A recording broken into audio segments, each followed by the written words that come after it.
I'm showing you in this video how you can export only a portion of your video in Premiere Pro. So let's jump right into this video.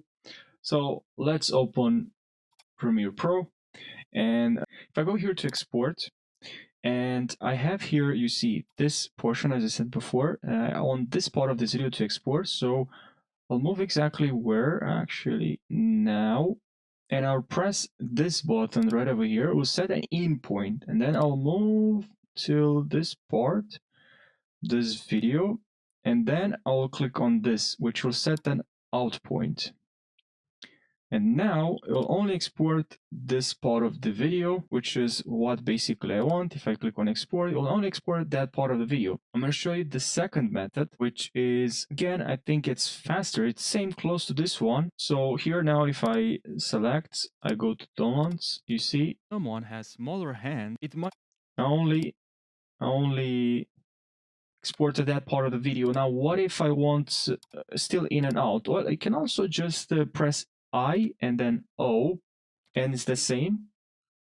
And now you can just export this portion of the video. Now you can also highlight, let's say like only this part, highlight and go here to make a sequence. Now you'll create a new sequence here, double click here. Now you basically have a new sequence.